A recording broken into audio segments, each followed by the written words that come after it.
नमस्कार. सर्वप्रथम आपण सर्व पत्रकार आज आमच्या विनंतीला मान देऊन या ठिकाणी उपस्थित राहिलात त्याबद्दल मी राष्ट्रवादी काँग्रेस पक्ष शरदचंद्रजी पवार साहेब गट यांच्या वतीने मी सर्वप्रथम आपले सहर्ष स्वागत करत आहे. आज आपण या ठिकाणी जी प्रेस कॉन्फरन्स बोलवली त्यामागचं महत्त्वाचं कारण म्हणजे बारामती नगरपालिका 2025 या नगरपालिकेच्या ज्या प्रारूप प्रभाग रचना 30 तारखेला प्रसिद्ध झाली की जो नकाशाच्या स्वरूपामध्ये जे चतुर्सीमा काढून दिलेल्या होत्या त्यानुसार ती मतदार यादी मतदार प्रभाग प्रसिद्धी झालेली होती. त्यानंतर 30 तारखेपासून ते 8 तारखेपर्यंत बारामती नगर परिषदेने मतदार याद्या तयार करण्याचं काम हाती घेतलं व 8 तारखेला प्रभाग 20 1 ते प्रभाग 20 ची आरक्षणाची सोडत देखील झालेली आहे आणि आरक्षणाची सोडत झाली त्याच दिवशी प्रभागाच्या ज्या मतदार याद्या आहेत त्या प्रसिद्ध करण्यात आल्या. त्या मतदार याद्या ज्यावेळेस आम्ही जाऊन आणल्या आणि त्याचा थोडासा अभ्यास केला तर त्यावेळेस असं लक्षात आलं की प्रभाग 1 ते 20 यामध्ये प्रभाग नंबर 13 हा जो प्रभाग आहे या प्रभागाचा जो नकाशा 30 तारखेला प्रसिद्ध केलेला आहे तर त्याची टोटल लोकसंख्या म्हणजे नगरपालिकेने जी चतुर्सीमा आखून दिलेली आहे त्या चतुर्सीमेनुसार प्रभागाची लोकसंख्या तुम्ही बघू शकता 5052 इतकी लोकसंख्या प्रभाग 13 ची होती.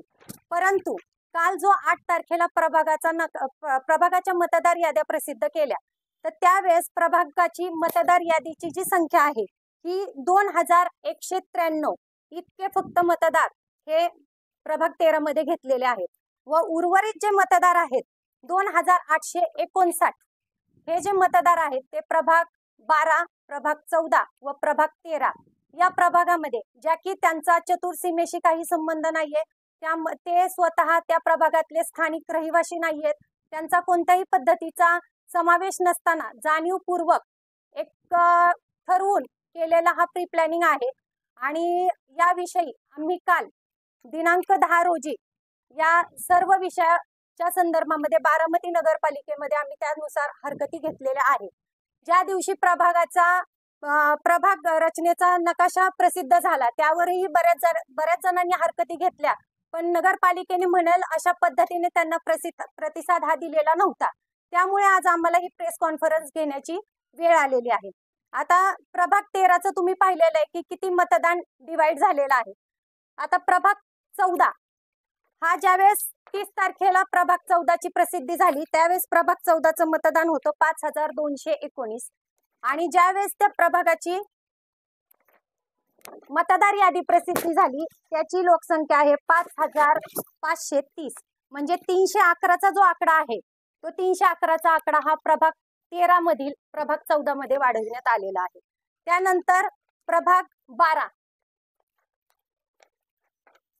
प्रसिद्धी नकाशानुसार 4867 चा प्रभाग 12 हा होता 4867 परंतु काल जी प्रसिद्धी झाली 8 तारखेला मतदार याद्यांची ते 7112 हा आकडा प्रभाग 12चा झालेला आहे.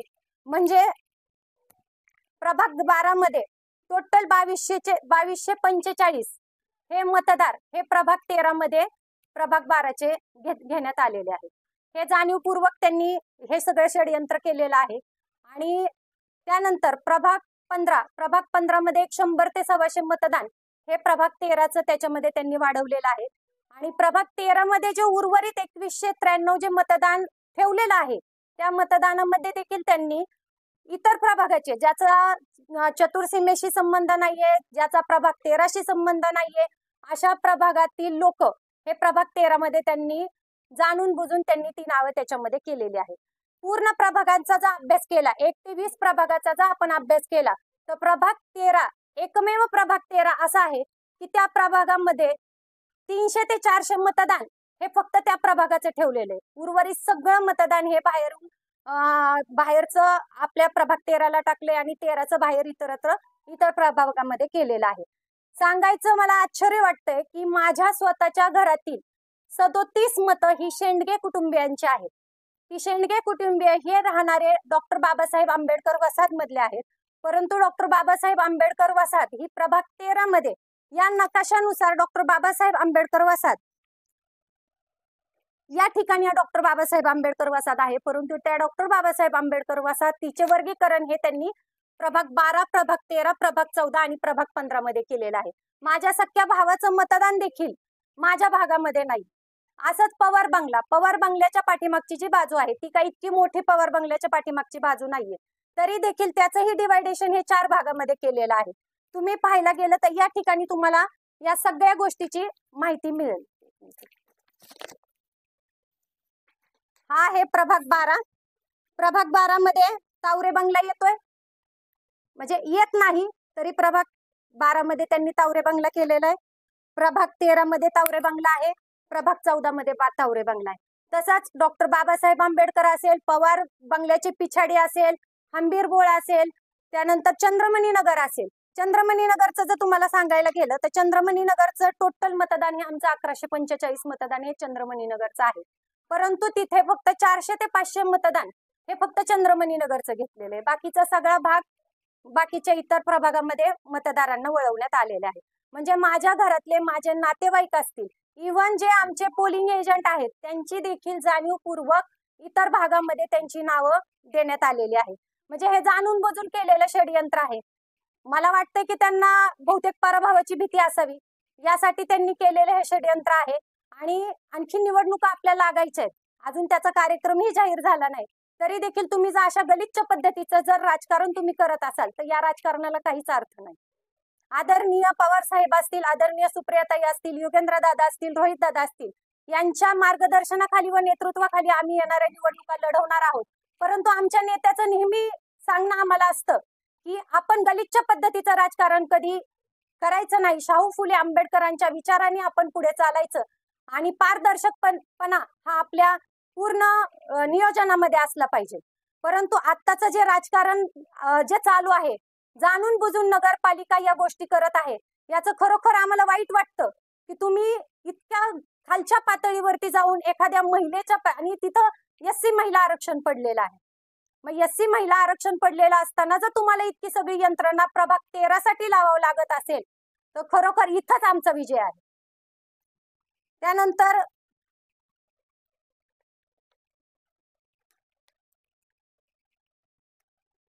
आता त्यांनी सांगितलेलं आहे तुम्ही 8 तारखेपासून ते 13 तारखेपासून तुम्ही हरकती घ्यायच्या आहेत. आता 8 तारखेपासून 13 तारखेपर्यंत आम्ही हरकती घेणार आहे. हरकती घेतल्यानंतर जी तुम्ही 8 ते 13 तारखेचा जो कार्यकाल दिलेला आहे त्या पद्धतीने नगरपालिकेने तशी जनजागृती प्रत्येक भागामध्ये केलेली नाही. आणखीन बऱ्याच लोकांना, बऱ्याच उमेदवारांना माहित नाहीये की मतदार याद्या ह्या प्रसिद्ध झालेत का. मी माझ्या वैयक्तिक एका कामासाठी गेले असता मी तिथं मागणी केली की मला मतदार यादी द्या. त्यानंतर ती मतदार यादी मला मिळाली आणि त्याचा ज्यावेळेस मी अभ्यास केला आणि त्या गोष्टी माझ्या लक्षात आल्या त्यावेळेस मी आमच्या सर्व पदाधिकाऱ्यांना या गोष्टीची कल्पना दिली असता प्रत्येक प्रभागामध्ये एक 300 ते 400 मताची अफरातफर केलेली पूर्णपणे निदर्शनास येत आहे. आणि आम्ही म्हणतच नाहीये की तुम्ही इतर कोणत्या पद्धतीने तुम्ही प्रभाग रचनेमध्ये बदल करा. जो पण काही प्रभागाची रचना आहे त्या पद्धतीनेच ह्या ज्या चतुर्सीमा आहेत ह्याच्या बाहेरचा आम्ही म्हणत नाही एकही मतदार तुम्ही प्रभाग 13 मध्ये घ्या. पण जे स्थानिक लोक तिथले रहिवासी आहेत तर त्यांचं देखील तुम्ही नाव इतर ठिकाणी घेतलेले आहेत. याच्यावरती आम्ही नगरपालिकेमध्ये हरकत घेतलेली आहे आणि हीच अपेक्षा करतोय की बारामती नगरपालिकेचे मुख्याधिकारी असतील व सर्व त्यांची टीम असेल हे आम्हाला एक पॉझिटिव्ह पणे मदत करतील अशी या ठिकाणी आज आम्ही अपेक्षा व्यक्त करतो. त्याच्यानंतर शासनाचा एक GR आहे माझ्याकडे की प्रभाग हा गोपनीय पद्धतीने झाला पाहिजे. परंतु आत्ताची जी प्रभागामध्ये जी छेडछाड केलेली आहे त्या छेडछाडीनुसार असं निदर्शनास येतंय की हा प्रभाग स्थानिक जे काही पदाधिकारी असतील, जे दादांची स्वतःला प्रतिकृती समजून घेतायत आणि दादांचा एक दादा म्हणजेच ते असे जे काही समजूत त्यांची आहे, असे काही ठराविक लोक जे आहेत ते त्यांच्या फेवर मधल्या लोकांना तिथे निवडून आणण्यासाठी चाललेलं हे सगळं षडयंत्र आहे. आता शासनाचा जो नियम आहे की गोपनीयता ठेवली पाहिजे, पण याच्यामध्ये कोणतीही गोपनीयता ठेवलेली नाहीये. कोणाला माहिती होतं, नगरपालिकेच्या काही कर्मचाऱ्यांना माहित होतं का की माझ्या कुटुंबातील एवढं मतदान आहे हे प्रभाग 13 मध्येच पाहिजे नाही. तर ते तिथले जे स्थानिक कोण उमेदवार, इच्छुक उमेदवार असतील त्यांना ह्या गोष्टी माहिती आहेत. ह्यांचे पोलिंग एजंट कोण आहेत, ह्यांच्या घरातले कुटुंबातील सदस्य कोण आहेत, ह्यांचे नातेवाईक कोण आहेत, मग ह्या लोकांना जाणीवपूर्वक प्रभाग 13 मधून काढून त्यांना प्रभाग 14, 12 आणि 15 मध्ये त्यांचं विभाजन करायचं आणि इतर जे लोक आहेत ज्यांना आमच्या परिचयाचे पण लोक नाहीत परंतु ते विरोधकांच्या परिचयाचे त्यांना आमच्या मतदार संघामध्ये टाकायचं आणि त्यांनी आमच्या विरोधात मतदान करायचं असलं घाणेरड गलिच्छ राजकारण करण्याचं काम आता सध्या चाललेलं आहे. त्याच्यानंतर जी प्रभाग रचना आहे प्रभाग रचनेमध्ये मोठे रस्ते, नद्या, नाले, डोंगर, रस्ते, रेल्वे, रूळ, फ्लायओव्हर ह्या सगळ्याच्या पालन केलं पाहिजे होतं.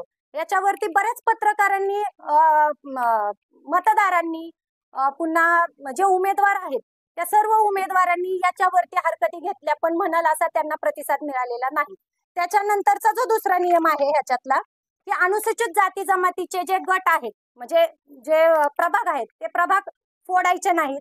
ओबीसी समाज असतील त्यांच्या जातीचे प्रभाग फोडले नाहीत पाहिजेत परंतु त्याच्या देखील छेडछाड करण्याचं काम हे नगरपालिकेने केलेलं आहे. त्याच्यानंतर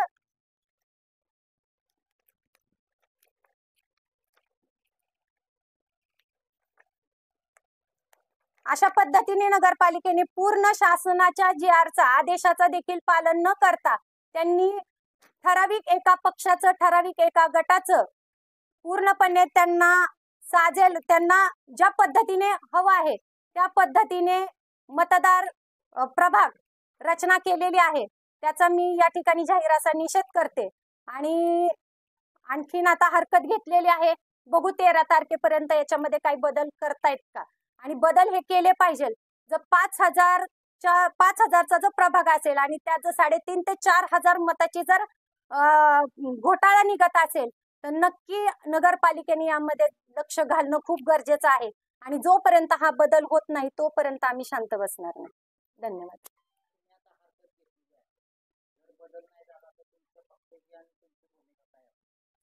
जोपर्यंत हरकतीवरती योग्य तो निकाल देत नाहीत तोपर्यंत आदरणीय पवार साहेब असतील, सुप्रियाताई असतील यांच्या नेतृत्वाखाली आम्ही पूर्णपणे नगरपालिकेवरती जे पण ते चुकीचं काम करतायत तर त्यांना आम्ही कलेक्टर असतील, जिल्हाधिकारी असतील, इलेक्शन कमिशनर असतील यांच्याकडे आम्ही त्यांच्या तक्रारी करणारच आहोत.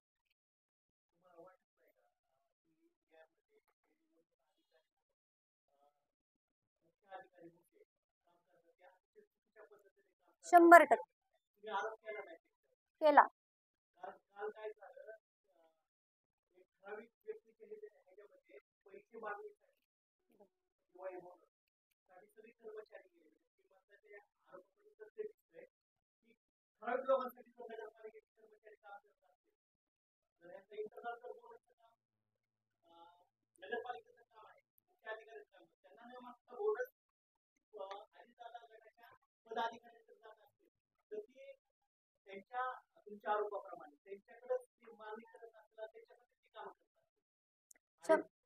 भविष्यात निवडणूक अधिकारी म्हणून भुसे किंवा तुम्ही यांच्यावर आक्षेप घेणार आहे? 100% आम्ही आक्षेप घेणार. आणि ज्या पद्धतीने तुम्ही म्हणताय की काही ठराविकच पक्षाच्या पदाधिकाऱ्यांकडे पैसे दिले जातात तर बारामतीमध्ये आपल्या सगळ्या पत्रकारांना तर माहितीच आहे मलिदा गँग ही तयार केली कुणी हे तुम्हाला वेगळं सांगण्याची काही गरज नाही. उघड वेळ आल्यानंतर आम्ही सगळ्या गोष्टी उघड बोलणारच आहोत. सिद्ध करणार ना आम्ही वेळ आल्यानंतर सगळ्या गोष्टी आम्ही स्पष्ट तुम्हाला सांगू. आणि आताचा जो बारामतीतले सगळे मतदार आहेत ते सुज्ञान मतदार आहेत आणि माझ्या मतदारांवरती पूर्णपणे विश्वास आहे. आता येणाऱ्या निवडणुकीत समोरच्या पार्टीकडून असंख्य पैशाचा वापर होणार आहे. त्यानंतर साम दाम दंड भेद सगळ्या गोष्टीचा वापर होणार आहे. आता फक्त मतदार याद्याच प्रसिद्ध होत आहेत तर प्रभाग 13 वरती एवढा मोठ्या प्रमाणामध्ये घोटाळा करून लक्ष ठेवलं जात आहे. या ठिकाणीच माझा विजय आहे असं मी या ठिकाणी आपल्या सगळ्यांसमोर ह्या गोष्टी स्पष्ट करते.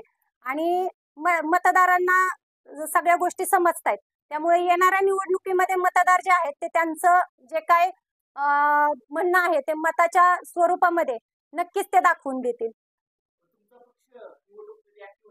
100% का राहणार नाही, का राहणार नाही असं काही नाही. असं काही नाहीये. माळेगावची पण निवडणूक, माळेगावची ही निवडणूक आम्ही लढवलेली आहे आणि भवा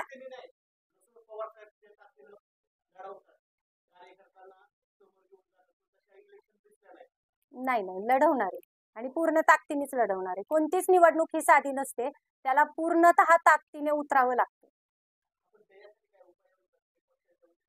आहेत, चालू आहेत आमच्या.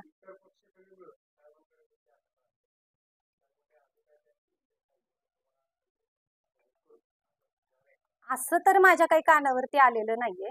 हा, इतर पक्षांनी भेट घेतलेली आहे साहेबांची, हे गोष्ट मला माहित आहे आणि अजून त्याच्यावरती निर्णय कोणत्या पद्धतीचा काही झालेला नाही.